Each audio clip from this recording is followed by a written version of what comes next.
Welcome to Dev Q&A Part 2 for Project Origin, this time focusing on art-related questions. My name is Cory Allemeier, I'm the art director for Project Origin. And I'm Dave Matthews, the primary art lead for Project Origin.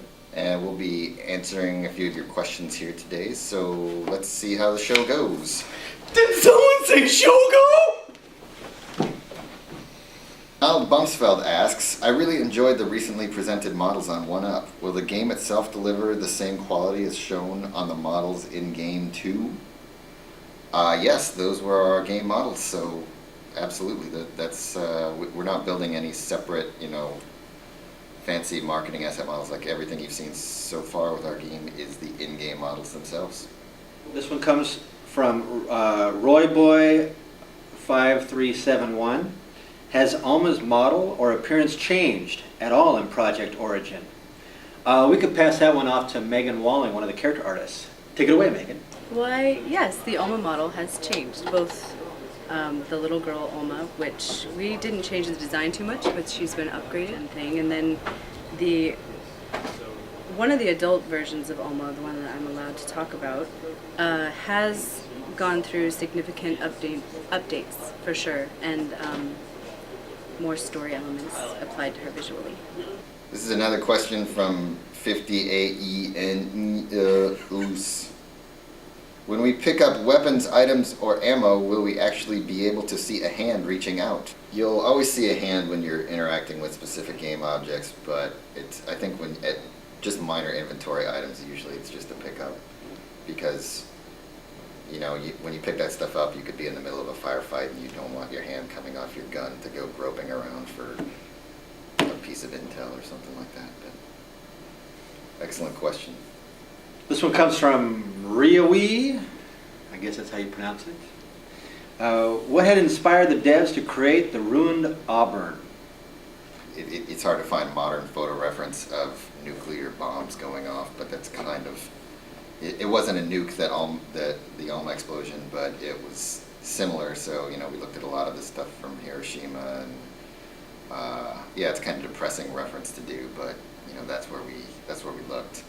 Lion Cake asks, what change will be made with the overall lighting system? There's been a lot of changes to the lighting system. I would love to go into monstrous detail about it. But ultimately, the guy that can answer these questions more concisely than I can as a babbling idiot is probably Russ. So for Project Origin, we're on 3 platforms, PS3, 360, PC. We basically rewrote our shader system to be on all 3 platforms, have a unified look across all 3. We've added HDR, we've added ambient occlusion, we added fast volumetrics, which just allows us to have hundreds of really cool looking volumetrics in a scene, and we've also added static light volumes. So that's actually a big change for us because it went from all dynamic down to being able to have some static light volumes. Bellyjack95 asks, Great name. are you upgrading or revising the look of all the uniforms for Delta Force and the clone soldiers, or will they basically remain the same with only minor tweaks? Yes, we're overhauling all the uniforms drastically. This is a sequel and it's an escalation, and all the characters are the replicas still look like they're part of the same army, but they've been upgraded a bit, and the group of Deltas in our game are a completely separate unit from the guys that kind of got turned into hamburger in the first game. So everything will look different. I think it would be a bit of a disappointment to our fans if we trotted out the same models from a 3 or 4-year-old game. So, Turpoir3, That guy, says, how will the art and Project Origin help with the scary factor? I think we've done a few things to kind of help with that scary factor. A few of them is just kind of like overall presentation. But we've also we've changed how Alma will will be present in the game. The little spooky girl is still going to be there. But also, again, if you finish out the first game, you know that we definitely showed a different version of Alma.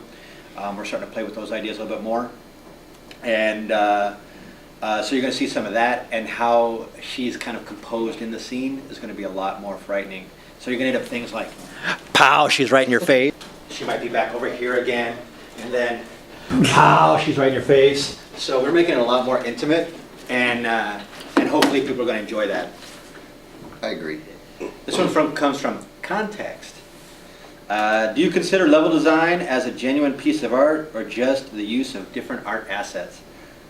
As an armchair designer myself, I think that level design is a form of art. A lot of the guys on the team, some of them have architectural backgrounds, so they can actually help kind of define the space and make it feel realistic.